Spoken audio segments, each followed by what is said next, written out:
2 Tawarik 30 ayat 8. Sekarang janganlah tegar tengkuk seperti nenek moyangmu. Serahkanlah dirimu kepada Tuhan dan datanglah ke tempat kudus, yang telah dikuduskannya untuk selama-lamanya. Serta beribadahlah kepada Tuhan Allahmu, supaya murkanya yang menyala-nyala undur daripadamu. Mari kita angkat pujian ini, supaya hati kita mau semakin terbuka untuk menyembah dan mendengar firman-Nya. Open the eyes of my heart, Lord. Open the eyes of my heart, Lord.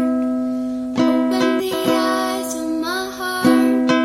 I want to see you. I want to see you. Open the eyes of my heart, Lord. Open the eyes of my heart. I want to see you. I want to see you. To see you high and lifted up, shining in the light of your glory. Pour out the power and love as we sing, holy, holy, holy. I want to see you. Mari saat ini kita tundukkan kepala kita sekali lagi. Kita mau pakai waktu ini untuk mengakui segala dosa dan perbuatan kita yang gak berkenan di mata Tuhan. Kita mau minta pengampunan daripada Tuhan, pengakuan dosa. Bagi teman-teman yang sudah siap, saya ajak kita semua untuk menyanyikan lagu ini, supaya hati kita bisa semakin dimurnikan oleh Tuhan. Murnikanku.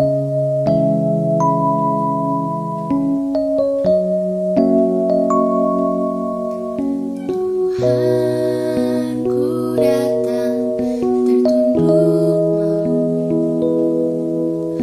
Engkau lihat kedalaman hatiku. Inilah aku, hamba-Mu, namun tujuan hidupku hanya melayani diri sendiri. Sesungguhnya ku hamba dunia, terpikat oleh kesenangan fana, akan harta dan kuasa. Kebanggaan hati beri belas kasih-Mu. Oh Tuhan, murnikanku, dekati hatiku, agar ku tersadar menderita denganmu. Murnikanku, arahkan mata hatiku, agar ku setia padamu.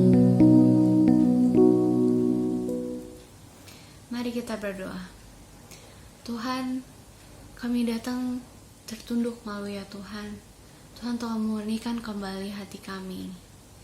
Tuhan tolong ajar kami juga untuk menjadi murid-Mu yang setia, untuk menjadi anak-Mu yang berkenan di mata-Mu. Tuhan ajar kami juga untuk jangan mengulangi lagi kesalahan kami ya Tuhan. Dalam nama Tuhan Yesus kami berdoa. Amin. 2 Samuel 22 ayat 32. Sebab siapakah Allah selain dari Tuhan? Dan siapakah gunung batu selain dari Allah kita? Mari sama-sama kita puji Tuhan kita. Tuhanlah kekuatan dan mazmur. Tuhanlah kekuatan dan mazmurku. Dia gunung batu dan keselamatanku. Hanya padamu hatiku percaya.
saat ini kita persiapkan diri kita untuk mendengarkan firman Tuhan.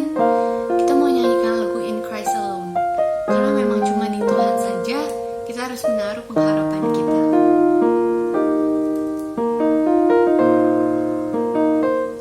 In Christ alone, my hope is found. He is my light, my strength, my song. This cornerstone, this solid ground, firm to the fiercest drought and storm. What heights of love, what depths of peace, when fears are still, when striving cease. My comforter, my all in all. Here in the love of Christ I stand. No guilt in life, no fear in death. No guilt in life, no fear in death. This is the power of Christ in me. From life's first cry to final breath, Jesus commands my destiny. No power of hell, no scheme of man can ever pluck me from His hand. Till He returns or calls me home. Here in the power of Christ I stand. Till He returns or calls me home. Here in the power of Christ I stand. Firman Tuhan akan dibawakan oleh Contoh Yudin. Shalom teman-teman Gloji yang terkasih dalam Tuhan, mari kita berdoa sebelum kita mendengarkan firman Tuhan. Tuhan, kami datang dan bersyukur untuk ibadah hari ini, dan saatnya Tuhan kami berkesempatan untuk mendengarkan firman Tuhan. Kami semua datang dan mau memberikan yang terbaik dari hati kami, waktu kami, pikiran kami untuk menyambut kebenaran firman Tuhan. Karena itu Tuhan, kami juga berdoa kiranya Tuhan menolong kami, memberkati kami, sehingga firman Tuhan yang kami dengarkan ya Tuhan boleh kami pahami dan kami melakukannya dalam kehidupan kami hari lepas hari. Berkati hamba-Mu yang menyampaikan dan semua kami yang ada di rumah masing-masing dan mendengarkan firman Tuhan. Roh Kudus-Mu hadir dan menemani setiap kami ya Tuhan. Berfirmanlah kepada kami karena kami siap untuk mendengar. Di dalam nama Tuhan Yesus kami sudah berdoa. Amin. Firman Tuhan untuk kita hari ini terambil dari Lukas pasal yang ke-20 ayat 9 sampai dengan ayat yang ke-19. Lukas pasal 20 ayat 9 sampai dengan ayat yang ke-19, tapi saya ajak kita untuk hanya membaca dari Lukas pasal 20 ayat yang ke-17 sampai dengan ayat yang ke-19, 3 ayat saja ya. Tetapi Yesus memandang mereka dan berkata, "Jika demikian, apakah arti nats ini? Batu yang dibuang oleh tukang-tukang bangunan telah menjadi batu penjuru.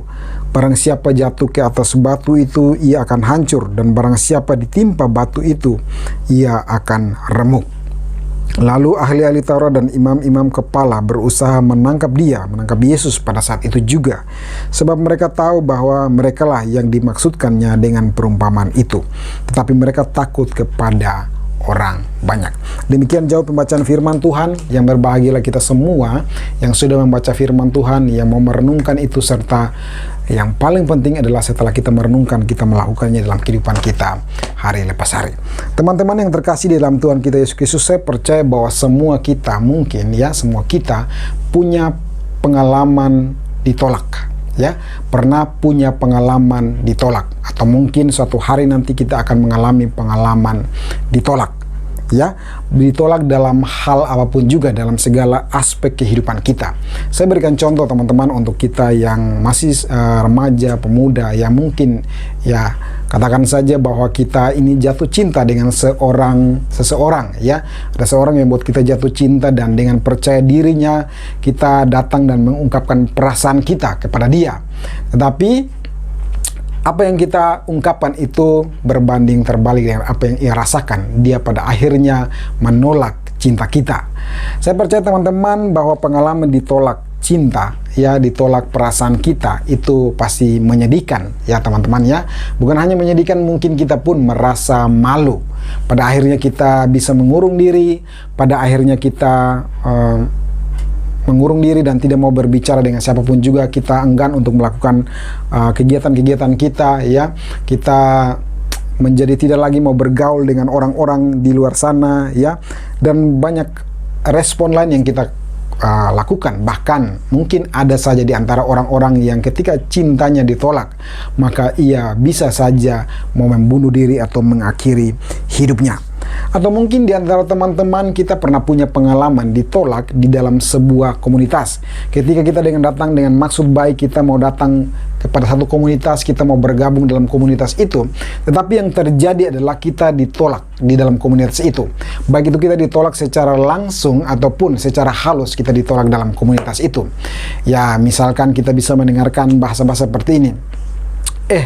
Lu kok ngomongnya nggak nyambung ya? Ya gitu kan.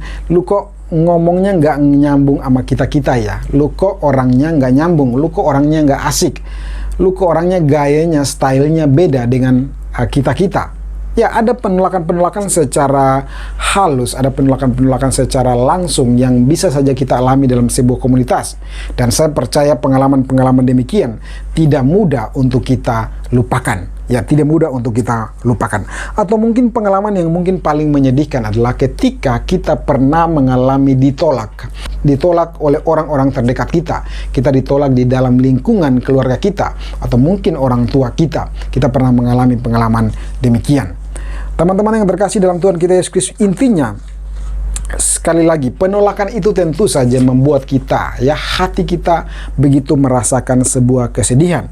Dan terkadang itu pun, penolakan itu pun mengakibatkan adanya luka batin di dalam diri orang-orang tertentu.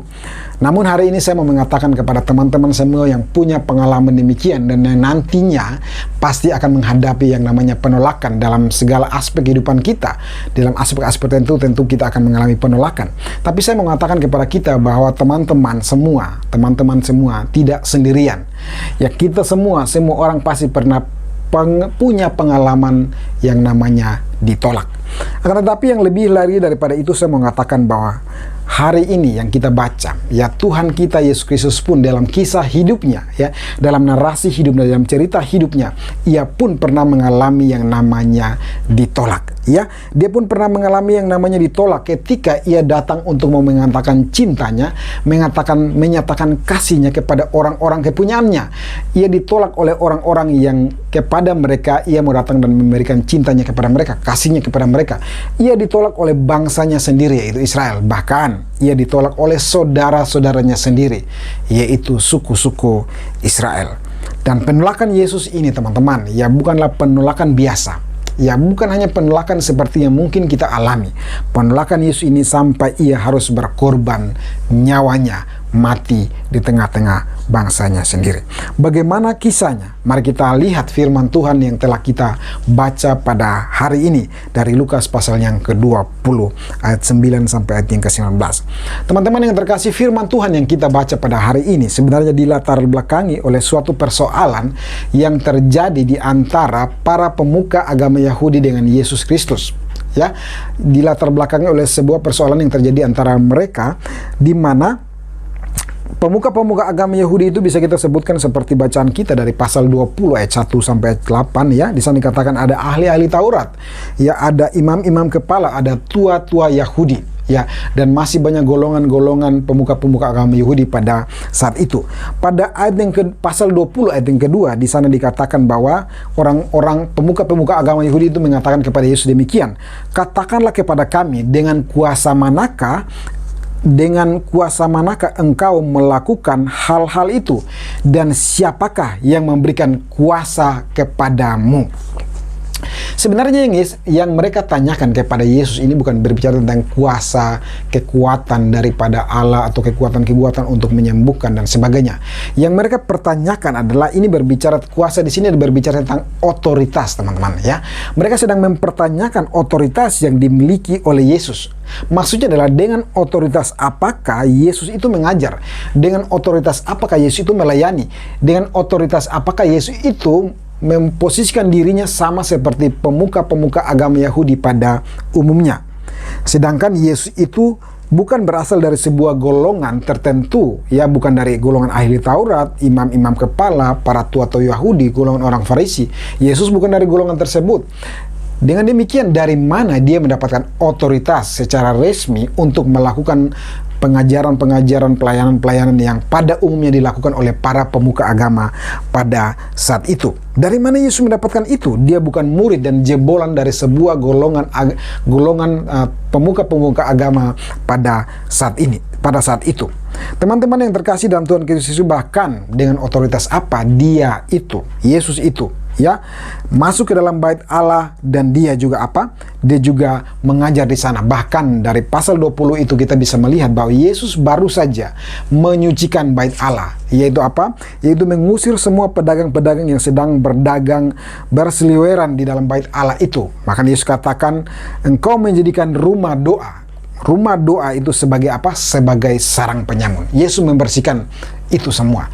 Dari manakah Yesus mendapatkan otoritas, pengakuan secara resmi untuk dia melakukan hal itu? Bukankah yang harus melakukan itu adalah apa? Para pemuka-pemuka agama Yahudi pada saat itu, seperti apa? Ahli-ahli Taurat, imam-imam kepala, para tua-tua Yahudi pada saat itu. Inilah yang dipertanyakan oleh orang-orang Yahudi, pemuka-pemuka agama Yahudi kepada Yesus pada saat itu. Saya mencontohkannya seperti ini, teman-teman. Ibaratnya misalkan ada seorang dokter yang membuka praktik, ya, katakanlah seorang dokter yang membuka praktik secara pribadi di sebuah lokasi. Maka sudah otomatis, ya, katakanlah dokter gigi misalkan, ya, sudah otomatis untuk membuka sebuah tempat praktik, maka setidaknya ada dua hal umum yang dimiliki. Mungkin ada hal-hal lain, tapi setidaknya ada dua hal umum yang harus dia miliki, yaitu apa? Yaitu surat atau sertifikat atau semacam ijazah bahwa dia betul-betul adalah seorang yang telah lulus kedokteran dalam bidang tertentu, misalnya sebagai dokter gigi. Dia harus punya sertifikat itu, dia harus punya surat itu atau ijazah itu. Dan yang kedua adalah setidaknya dia harus punya surat izin untuk membuka praktik. Dia harus punya surat izin untuk membuka praktik di sebuah lokasi. Karena apa? Karena itu adalah otoritas yang dia miliki. Itu adalah surat resmi, ya, yang sah, yang harus dia miliki untuk menjalankan praktik sebagai seorang dokter. Katakanlah sebagai seorang dokter. Nah, hal inilah yang sebenarnya dipertanyakan oleh para pemuka agama kepada Yesus. Ya, dengan otoritas apakah dia menjalankan praktik-praktik keagamaan, ya, mengajar, melayani, dan bahkan dia menyucikan bait Allah pada saat itu. Teman-teman yang terkasih dalam Tuhan kita Yesus Kristus, saya mau mengatakan satu hal, bahwa sebenarnya sudah menjadi tanggung jawab para pemuka agama Yahudi pada saat itu memang untuk apa? Untuk selalu mengevaluasi atau selalu mengamat-amati ajaran-ajaran yang berseliweran yang ada di mana-mana, khususnya di dalam lingkungan bangsa Yahudi. Ya, kalau dari perjanjian lama itu sudah sangat terbiasa, teman-teman. Para tua-tua Yahudi itu akan selalu berada di samping para pengajar-pengajar yang lain. Ketika misalnya ada seorang yang mengajar kepada orang banyak tentang firman Tuhan, atau memperkatakan firman itu berulang-ulang, atau menceritakan firman itu kepada anak-anak, maka tua-tua Yahudi itu akan selalu ada. Untuk apa? Mereka itu bertugas untuk mengamati, mendengarkan. Kalau ada yang salah, maka mereka akan memberitahu bahkan bahwa bukan seperti itu. Kalau ada yang kurang, maka mereka itu melengkapi. Tujuannya adalah baik, agar firman Tuhan itu dapat tetap terjaga dengan baik, dapat disampaikan dengan baik.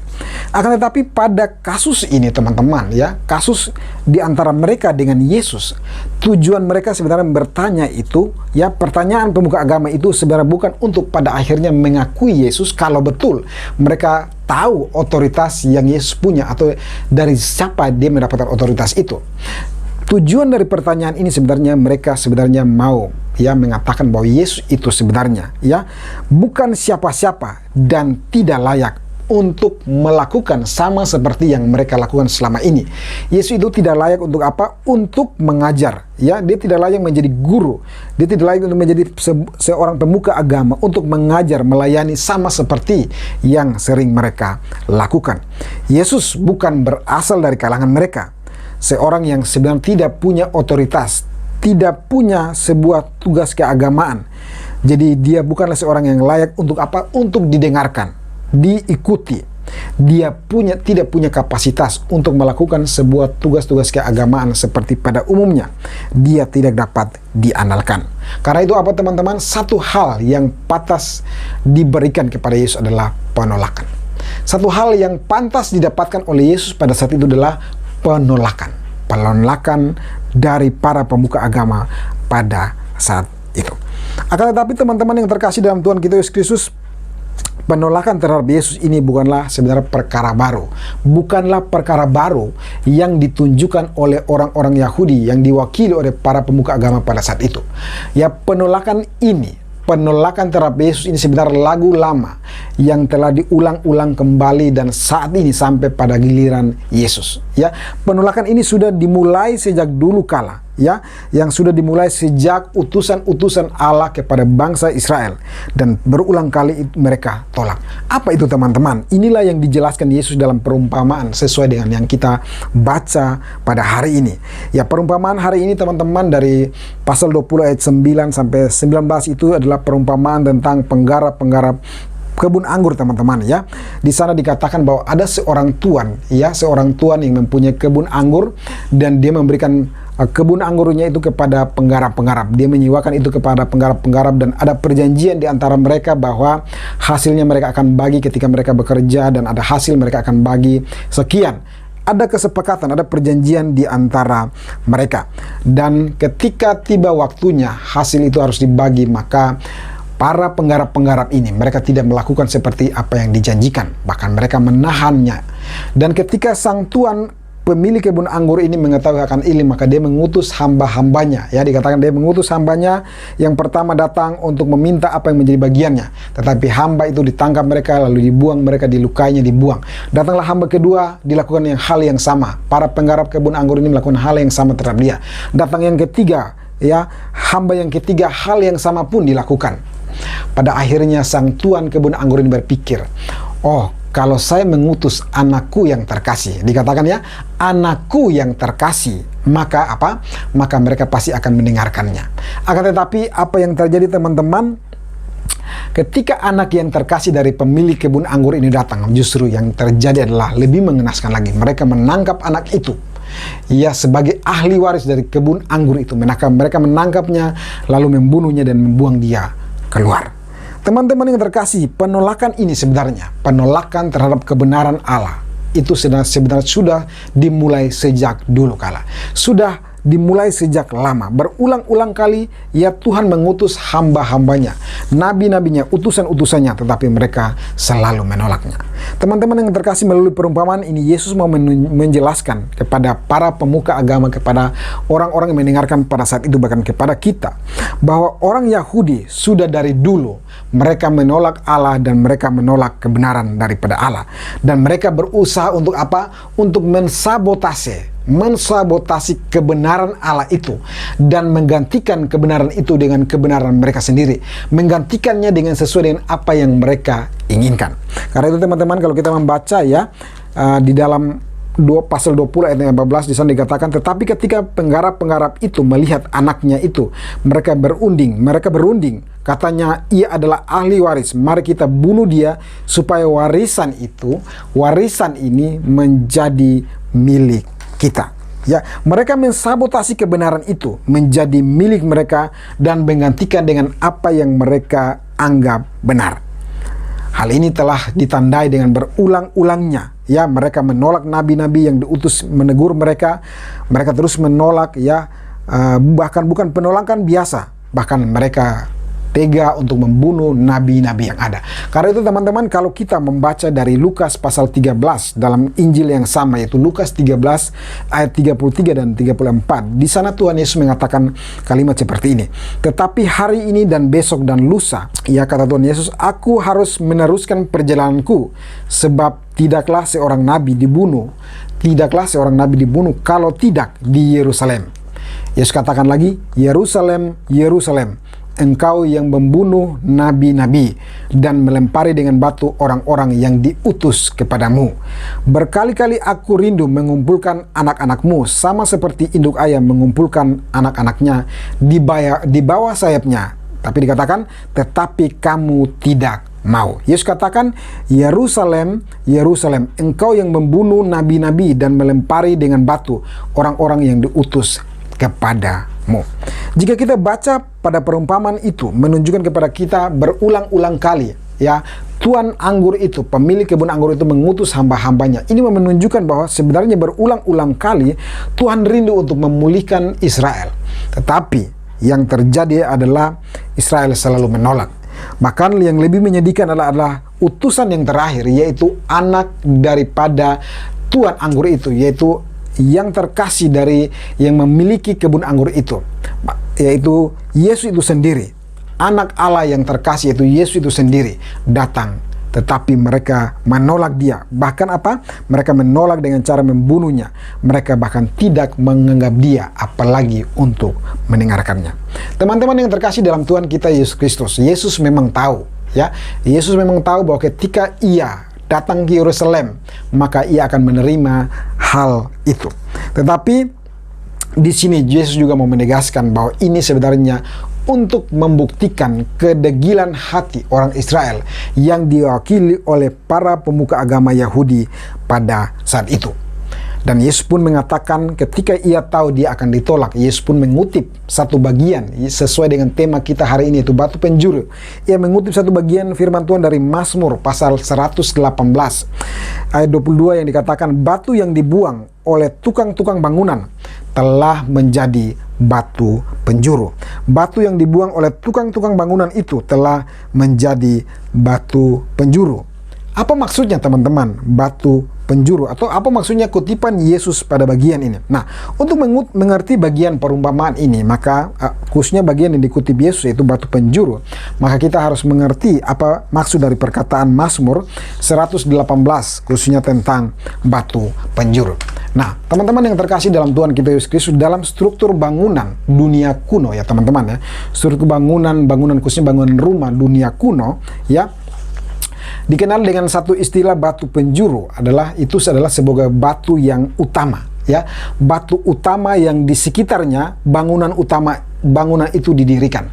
Batu utama yang di atasnya batu-batu kecil itu didirikan, ya, batu yang sebagai titik fokus dari sebuah bangunan, ya, sesuatu yang di atasnya seluruh integritas struktur bangunan itu bergantung. Batu yang berada menghubungkan antara satu bagian bangunan dengan bagian lain.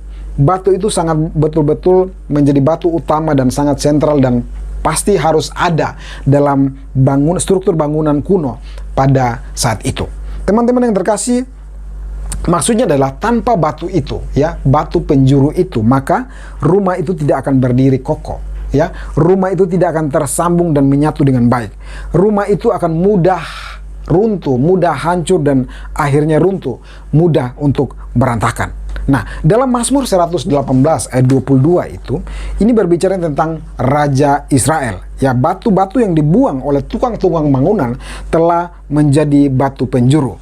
Nah, sebenarnya nas asli dari perkataan ini tidak terlalu jelas menunjukkan makna aslinya seperti apa, tetapi dugaan kuatnya adalah teman-teman, ya, ini merujuk kepada anak muda yang ditinggalkan oleh para tukang-tukang bangunan. Anak muda ini berada di dalam Di dalam anak-anaknya Isai, yaitu Daud, ya. Anak muda ini berada di antara anak-anaknya Isai, yaitu Daud. Maksudnya apa teman-teman? Maksudnya adalah Daud itu, ya, Daud yang dulunya belum sebagai seorang raja, tidak dianggap sama sekali, ya. Yang dianggap adalah abang-abangnya, kakak-kakaknya itulah yang dianggap. Bahkan kakak-kakaknya pun tidak menganggap Daud itu punya kemampuan. Orang tuanya sendiri pun tidak menganggap Daud, ayahnya sendiri pun tidak menganggap Daud itu punya kapasitas untuk menjadi seorang raja, pemimpin, bahkan pahlawan. Seluruh Israel pun pasti tidak menganggap Daud. Karena apa? Karena jika mereka membandingkan dengan Saul yang begitu tinggi perawakannya dibandingkan dengan Daud yang begitu kecil dan kemerah-merahan, maka itu tidak sebanding. Daud ini tidak masuk dalam hitungan. Daud ini tidak masuk dalam hitungan, teman-teman. Akan tetapi apa yang tidak dianggap itu, ya, apa yang dibuang itu oleh tukang bangunan itu, justru itulah yang dipilih oleh Tuhan dan dipakai oleh Tuhan. Untuk apa? Untuk mempersatukan umat Israel dalam sebuah kerajaan, untuk memimpin umat Israel untuk menyembah kepada Allah, dan untuk memimpin prajurit-prajurit Israel mengalahkan musuh-musuh yang sulit dikalahkan oleh prajurit-prajurit Israel. Dia adalah Raja Daud. Apa yang dianggap itu, apa yang tidak dianggap itu, justru itulah yang dipakai Tuhan, ya, sebagai bagian yang utama dalam rencana, dalam pekerjaan Tuhan. Sesuatu yang tidak dianggap, justru itulah yang menjadi yang terutama di tangan Tuhan. Sekali lagi, sesuatu yang tidak dianggap itulah yang menjadi terutama di dalam tangan Tuhan. Nah, teman-teman yang terkasih dalam Tuhan kita Yesus Kristus, berdasarkan latar belakang inilah Yesus, ya, kalau kita membaca poin ini dalam perumpamaan ini, ya, kita bisa memahami mengapa Yesus memakai nas ini sebagai sebuah rujukan dari perumpamaan tentang penyewa-penyewa kebun anggur, ya. Yesus mengatakan bahwa sama seperti penyewa kebun anggur yang jahat itu, ya, penyewa-penyewa kebun anggur yang jahat itu yang bisa diwakili oleh imam-imam kepala pada saat itu, para ahli-ahli Taurat pada saat itu, para tua-tua Yahudi saat itu. Mereka itu punya kuasa untuk apa? Untuk menolak, ya, pemilik kebun anggur dan membunuh utusan-utusan atau hamba-hamba Tuhan pada saat itu. Demikian juga dengan kuasa mereka, imam-imam kepala itu, ahli-ahli Taurat itu, mereka dengan kekuasaan mereka pun menolak Yesus yang adalah Raja Israel yang sejati, yang ada, yang hadir pada saat itu. Mereka menolak dia. Karena itu kan teman-teman yang terkasih, pengertian batu yang dibuang, ya, batu yang dibuang itu artinya adalah batu yang ditolak. Batu yang dibuang itu adalah artinya batu yang ditolak, batu yang tidak dianggap, ya, tidak layak untuk digunakan, tidak layak untuk masuk dalam sebuah hitungan untuk sebuah pembangunan rumah. Ya, tidak dapat diandalkan, bahkan bisa dianggap sebagai batu yang palsu. Jadi bagi para pemimpin agama Yahudi saat itu, Yesus itu tidak layak, ya, untuk sama seperti mereka bersumbangsi dalam pekerjaan pelayanan seperti mereka. Yesus itu tidak dapat diandalkan, dihitung menjadi bagian dari diri mereka. Yesus itu tidak layak untuk mendapatkan, ya, tidak punya kualitas, ya, kapasitas untuk melakukan seperti yang mereka lakukan. Karena itulah Yesus itu layak untuk apa? Dibuang di tangan mereka, dibuang dari tangan mereka, dibuang, ditolak dari mereka. Akan tetapi teman-teman yang terkasih dalam Tuhan, batu yang tidak dianggap itu, ya, pada akhirnya batu yang tidak dianggap dan dibuang, ditolak itu, justru batu itulah yang menjadi batu terutama yang paling dibutuhkan di dalam sebuah proyek pembangunan rumah rohani bagi seluruh umat Israel dan juga bagi seluruh umat yang di dunia yang berdosa ini.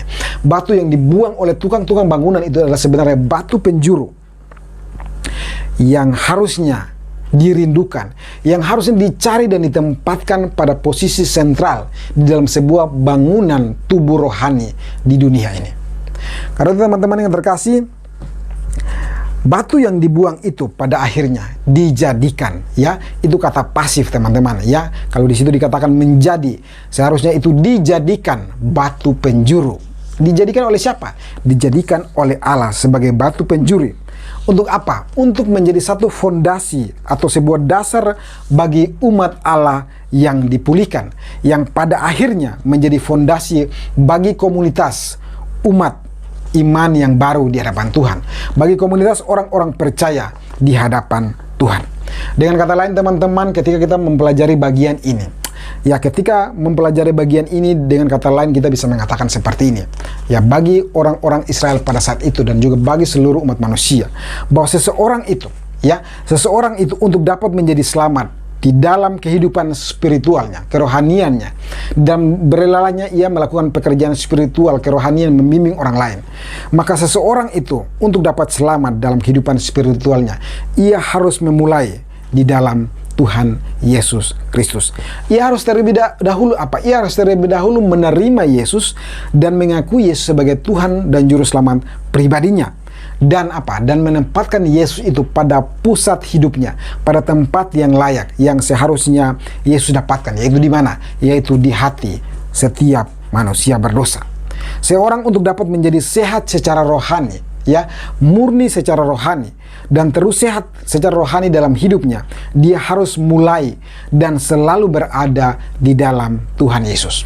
Seseorang untuk dapat apa? Untuk dapat kokoh di dalam imannya, ya, kokoh dalam imannya, ia harus selalu mulai dan selalu berada di atas Tuhan Yesus sebagai apa? Sebagai batu penjuru. Mengapa teman-teman? Sebab dikatakan di dalam Yesuslah tubuh rohani umat Allah itu dapat terjaga, tersusun, bersatu, tidak tercerai-berai, dan akan tetap seimbang dan tetap kokoh untuk berdiri. Di dalam Yesuslah semua itu dipersatukan dan tubuh itu akan menjadi lebih baik dan lebih baik lagi, tidak akan pernah runtuh, tidak akan pernah goncang, apalagi hancur. Tubuh rohani itu akan tetap berdiri kokoh dan semakin baik di hadapan Tuhan. Teman-teman yang terkasih dalam Tuhan kita Yesus Kristus, saya percaya bahwa sampai pada poin ini kita telah memahami apa yang dimaksudkan dengan batu penjuru yang dikutip oleh Yesus dan dikenakan pada dirinya di dalam Lukas pasal yang ke-20, khususnya dalam ayat yang ke-17 sampai dengan ayat yang ke-19. Karena itu teman-teman, dari pelajaran kita hari ini, dari firman Tuhan hari ini, saya mau mengajak kita untuk kita kembali mengingat dua hal penting, ya, mengingat dua poin penting yang tidak boleh kita lupakan di dalam kehidupan ini, ya. Dua hal penting yang tidak boleh kita lupakan, tidak boleh kita abaikan, harus kita miliki dalam kehidupan ini. Yaitu poin yang pertama, ya, setiap kita, ya, poin yang pertama, setiap kita harus menerima, ya, harus menerima dan menempatkan Yesus pada tempat yang utama dan tempat yang selayaknya. Sekali lagi, setiap kita harus menerima dan menempatkan Yesus itu pada tempat yang utama dan tempat yang layak. Yaitu di mana? Yaitu di dalam hati kita. Maksudnya apa teman-teman? Maksudnya kita harus menerima dan mengakui dan menerima Dia, Yesus itu, sebagai Tuhan dan Juru Selamat pribadi kita. Itu lahir dari kesadaran hati kita yang betul-betul kita sadar dan kita membutuhkan Juru Selamat. Ya, kita betul-betul harus melakukan hal itu dalam kehidupan ini. Saya secara pribadi 18 tahun, ya, saya pikir, ya, 18 tahun saya berpikir bahwa saya telah selamat, ya. 18 tahun saya berpikir bahwa saya adalah anak Tuhan Yesus. Tapi rupanya 18 tahun, selama 18 tahun hidup saya menolak Yesus. Saya tidak pernah betul-betul mengundang Yesus itu hadir dan menempatkan Dia di dalam tempat yang utama dalam hati saya. Saya tidak pernah melakukan hal itu. Saya berpikir bahwa saya berasal dari keturunan Kristen, maka otomatis saya adalah milik Tuhan Yesus tanpa saya harus mengundang Dia untuk betul-betul menempati posisi utama dalam hidup saya. Betul-betul menempatkan Dia pada bangunan tubuh rohani saya yang harusnya Dia ada di sana untuk membentuk kerohanian saya. Saya berpikir saya telah mendapatkan itu. Tapi rupanya 18 tahun, selama 18 tahun saya menolak Yesus dan menganggapnya bahkan tidak berguna bagi kerohanian saya. Teman-teman yang terkasih, sudahkah engkau betul-betul menempatkan Yesus, ya, menempatkan Yesus pada tempat yang utama dan yang layak, yaitu di dalam hatimu? Sudahkah engkau betul-betul, ya, percaya kepada Dia? Sudahkah betul-betul engkau membuka hatimu dan percaya kepada Dia? Atau mungkin engkau merasa engkau sudah percaya, padahal sesungguhnya engkau belum betul-betul percaya kepada Dia, engkau belum betul-betul membuka hati kepada Dia. Inilah saatnya teman-teman, anugerah Tuhan itu terus berbicara. Ya, anugerah Tuhan itu terus berbicara kepada kita. Mari kita memberikan tempat yang layak kepada Tuhan Yesus yang adalah batu penjuru itu di dalam pembangunan tubuh rohani kita. Tempatkan Dia di sana, maka engkau akan sehat secara rohani. Engkau akan diselamatkan, engkau akan mendapat bagian sesuai dengan apa yang Tuhan rancangkan kepada orang-orang berdosa, menyelamatkan mereka dari dosa mereka. Yang kedua teman-teman, bukan hanya memberikan tempat yang layak dan utama bagi Yesus, tapi ada hal yang kedua, ya, untuk memiliki kerohanian yang baik, ya, untuk memiliki kerohanian yang baik, maka bukan hanya menempatkan Yesus pada tempat yang tepat atau tempat yang utama, yaitu hati kita, tetapi hal yang kedua yang perlu kita lakukan adalah kita perlu tetap berkomitmen untuk apa? Untuk tetap bertumpu pada Yesus. Kita perlu berkomitmen untuk apa? Untuk bertumpu di atas Yesus, bertumpu pada Yesus. Maksudnya apa bertumpu, teman-teman? Maksudnya adalah pada bagian ini berbicara tentang bagaimana kita harus tetap bersandar pada Yesus. Bagaimana kita harus tetap beristirahat di dalam segala kelelahan kita di dalam Yesus. Bagaimana di dalam kesibukan kita, ya, pergumulan-pergumulan yang terjadi dalam segala acara-acara kita, kegiatan-kegiatan kita, ya, keseharian kita, ya, rutinitas kita, bagaimana fokus kita, ya, kehidupan kita, pikiran kita adalah harus tetap berfokus pada Kristus. Sentralnya harus Kristus. Bagaimana dalam kehidupan ini betul-betul kita secara total mengandalkan Tuhan kita, Yesus Kristus. Walaupun kita telah percaya dan menempatkan Yesus itu pada tempat yang utama, tapi itu pun tidak menjamin bahwa kita akan selalu mau datang dan bergantung pada Dia, selalu datang dan mau bertumpu pada Dia. Terkadang kita harus akui bahwa kita kadang menggunakan kekuatan kita sendiri. Kadang kita mencari batu-batu yang lain dan kita tidak menggunakan batu penjuru itu sebagai tumpuan yang baik untuk pembangunan tubuh rohani kita. Kadang kita berpikir adalah batu-batu yang lain yang mengenakan, yang membuat nyaman, membuat kita nyaman di sana, membuat kita enak di sana, dan kita mengabaikan batu penjuru yang sebenarnya Tuhan sudah siapkan untuk apa? Untuk kebaikan kerohanian kita. Kita menolak batu yang utama itu dan mencari batu-batu yang lain untuk pembangunan tubuh rohani kita. Pada akhirnya, kehidupan rohani kita tidaklah sehat. Teman-teman yang terkasih dalam Tuhan kita Yesus Kristus, beberapa pertanyaan refleksi untuk kita. Sudahkah kita betul-betul mengandalkan Tuhan Yesus di dalam kehidupan ini setelah kita percaya kepada Dia? Sudah betul-betulkah kita betul-betul datang dan bertumpu hidup kita pada Dia, pada batu penjuru itu? Atau sekali lagi kita mencari batu-batu yang lain, ya, kita mencari hal-hal yang lain untuk apa? Untuk kita bersandar di sana. Betul-betulkah di masa COVID ini yang sulit ini, kita betul-betul datang dan mengandalkan kekuatan daripada Tuhan? Atau sesungguhnya kita sedang mengandalkan kekuatan kita sendiri? Kita sedang mengandalkan kepintaran kita. Kita sedang mengandalkan apa yang bisa kita lakukan untuk keamanan diri kita. Kita mungkin sedang mengandalkan apa? Keluarga kita, orang tua kita. Mungkin kita sedang mengandalkan asuransi kita. Mungkin kita sedang mengandalkan apa? Banyak hal yang kita miliki untuk keamanan kita. Dan Kristus itu hanya sebagai label tambahan yang sebenarnya ada dan tidak ada. Kita akan merasa bahwa kita nyaman, kita aman untuk di masa-masa yang sulit sekalipun. Pertanyaannya adalah, teman-teman, mari kita renungkan. Sudahkah betul-betul kita merenungkan? Sudahkah betul-betul kita mengandalkan Tuhan di dalam kehidupan ini? Atau sebenarnya kita sedang mengandalkan batu-batu yang lain yang kita cari, yang kita kumpulkan untuk menjaga diri kita? Sudahkah kita benar-benar mengandalkan Yesus Kristus untuk apa? Untuk pertumbuhan kerohanian kita. Sebab apa, teman-teman? Sebab bukan hanya keselamatan itu saja yang membutuhkan anugerah, tetapi pertumbuhan kerohanian kita pun kita membutuhkan anugerah. Kita membutuhkan tumpuan yang benar, yaitu di dalam Yesus Kristus.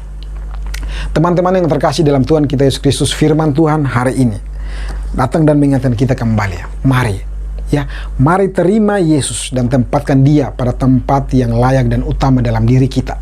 Dan yang kedua adalah, mari andalkan Dia. Hidup kita bertumpu pada batu penjuru itu, bertumpu di dalam Yesus Kristus. Jangan buang Dia. Jangan buang Yesus dari diri kita. Jangan tolak Yesus. Jangan abaikan Yesus dari diri kita. Jangan berpikir bahwa Yesus itu hanya layak mendapatkan sebagian dari diri kita dan sebagiannya itu adalah milik kita. Jangan berpikir demikian. Mari kita gunakan kesempatan ini untuk menerima Dia, untuk menempatkan Dia pada tempat yang layak, dan di atas dirinya, di atas batu penjurulah itulah kita mau bertumpu untuk kebaikan kerohanian kita, untuk pembangunan tubuh rohani yang pada akhirnya menjadi hormat dan kemuliaan bagi Tuhan. Saya membacakan firman Tuhan dari Efesus 2 ayat 19 sampai 22 sebagai penutup firman Tuhan pada hari ini. Efesus 2 ayat 19 sampai dengan ayat 22 di sana dikatakan demikian. Demikianlah kamu bukan lagi orang asing Dikatakan, demikianlah kamu bukan lagi orang asing dan pendatang, melainkan kawan sewarga dari orang-orang kudus dan anggota-anggota keluarga Allah yang dibangun di atas dasar para rasul dan para nabi dengan Kristus sebagai batu penjuru. Di dalam Dia tumbuh seluruh bangunan, ya. Di dalam Dia tumbuh seluruh bangunan rapi tersusun menjadi bait Allah yang kudus di dalam Tuhan. Di dalam Dia kamu juga turut dibangunkan menjadi tempat kediaman Allah di dalam Roh. Amin. Untuk firman Tuhan, mari kita berdoa. Tuhan, kami datang dan bersyukur untuk firman-Mu pada hari ini. Engkau melihat setiap kami, anak-anak remaja yang mendengarkan firman Tuhan. Engkau melihat setiap kami, hati kami khususnya Tuhan. Apakah setiap kami telah betul-betul percaya kepada Engkau, Yesus Kristus, sebagai Tuhan dan Juru Selamat kami secara pribadi? Jika Engkau melihat di antara kami ada yang belum percaya kepada Engkau secara sungguh-sungguh, maka kesempatan ini adalah kesempatan yang baik ya Tuhan. Setiap kami yang mendengarkan firman Tuhan pada hari ini, kami betul-betul mau datang dan mengaku segala dosa dan kesalahan kami. Kami betul-betul mau datang dan bertobat dan betul-betul mau menerima Yesus Kristus itu sebagai Tuhan dan Juru Selamat pribadi kami. Kami tidak lagi mau setelah mendengarkan Yesus kami menolak Dia. Kami tidak lagi mau setelah mendengarkan Yesus kami membuang Dia. Kami tidak mau setelah kami mendengarkan Yesus kami mengabaikan Dia dan menganggapnya sebagai sesuatu yang tidak berguna bagi diri kami. Hari ini ya Tuhan, kami membuka diri kami. Membuka diri kami secara pribadi, menerima Yesus Tuhan sebagai Tuhan dan Juru Selamat pribadi kami. Dan kami memberikan tempat yang layak, yaitu di hati kami. Dan setelah itu ya Tuhan, kami mau belajar berkomitmen untuk bertumbuh kehidupan kami ini, pembangunan tubuh rohani ini. Kami datang dan mau bertumbuh pada batu penjuru itu, yaitu Yesus Kristus itu sendiri. Dari sanalah kami bisa bertumbuh dengan baik. Kami tidak mudah untuk digoncangkan. Kami akan bertumbuh dengan baik. Kami akan merasakan kekuatan daripada Tuhan itu sendiri. Terpujilah Engkau ya Tuhan untuk firman Tuhan pada hari ini, dan Engkau menangkan setiap kami, Engkau pulihkan setiap kami. Kami datang dan mau menerima Engkau ya Tuhan Yesus dan betul-betul mengandalkan Engkau di dalam kehidupan ini. Terpujilah Engkau Tuhan yang mengerjakan segalanya karya-karya-Mu dalam kehidupan kami. Di dalam nama Tuhan Yesus kami telah berdoa. Amin. Terima kasih contoh Yudi untuk pemberitaan firman-Nya. Saat ini kita akan memberikan persembahan kita melalui transfer ke nomor rekening yang tersedia, atau bisa dititipkan ke orang tua kita, atau juga bisa dengan scan QR code yang sudah tertera. Mari sama-sama kita berdoa. Tuhan, terima kasih atas berkat-Mu, atas pemberian-Mu dan penyertaan-Mu di sepanjang hidup kami. Tuhan, ini adalah sebagian dari kepunyaan kami ya Tuhan. Tolong gunakan persembahan ini sebagai alat untuk memperluas kerajaan-Mu saja. Dalam Tuhan Yesus kami berdoa, amin. Teman-teman, saya juga mau ingetin kalau ibadah Gloji kita itu dimulai setiap hari Minggu di jam 9.45. Kita juga ada Dig and Pray setiap hari Sabtu di minggu pertama dan ketiga di jam 4 sore. Dan kita juga ada persekutuan atau fellowship di tiap minggu kedua dan keempat setelah ibadah Gloji. Sekarang mari kita mengangkat satu pokok doa, yaitu untuk kehidupan kita masing-masing ke depannya, supaya kita bisa tetap termotivasi dan kita bisa terus berpengharapan kepada Tuhan. Karena pasti setiap dari kita bisa merasa hopeless karena kondisi ini kelihatannya nggak semakin membaik. Mari kita berdoa teman-teman.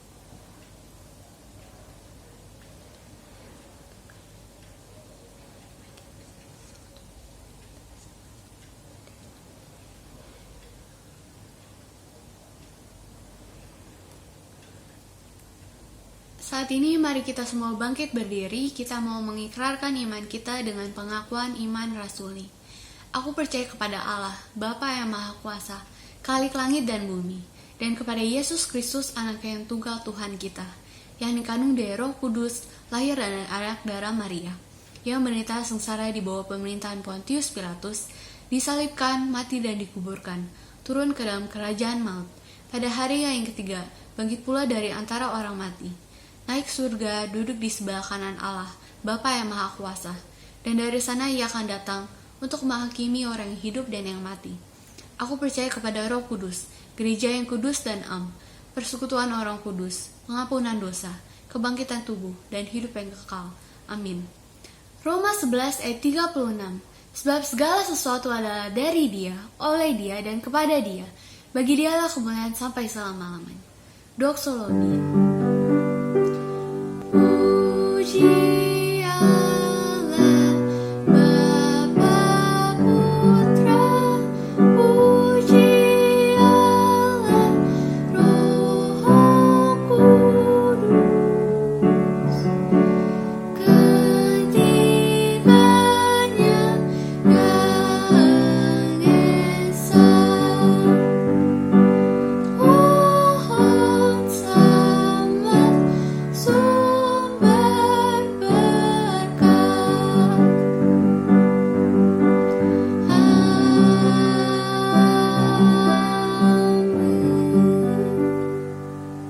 Doa berkat. Teman-teman Gloji yang terkasih, sebelum kita mengakhiri ibadah pada hari ini, mari kita tundukkan kepala sekali lagi, kita berdoa. Tuhan, kami datang dan bersyukur untuk ibadah pada hari ini. Kami telah memuji Tuhan. Biarlah kiranya pujian kami boleh memuliakan Tuhan. Tuhan, kami juga telah berdoa menaikkan pergumulan-pergumulan doa-doa kami. Kiranya Tuhan juga mendengarkan setiap doa dan permohonan-permohonan kami. Kami juga telah memberikan persembahan, kiranya Tuhan juga menerima dan memberkati persembahan kami. Kami juga Tuhan telah mendengarkan firman Tuhan. Kiranya Tuhan Engkau sekali lagi memberkati kami untuk kami menjadi pelaku-pelaku firman Tuhan. Saatnya Tuhan kami akan berpisah-pisah dari ibadah hari ini. Kami datang dan memohonkan berkat daripada-Mu. Kasih daripada Allah Bapa yang berlimpah-limpah, kasih daripada Yesus Kristus untuk keselamatan kami orang-orang percaya yang tidak pernah mungkin gagal. Persekutuan, pertolongan, penghiburan, kekuatan, dan berkat-berkat rohani dari Allah Roh Kudus selalu datang dan menyertai setiap kami, mulai daripada hari ini sampai selama-lamanya. Di dalam nama Tuhan Yesus kami telah berdoa. Amin. Bapa, terima kasih.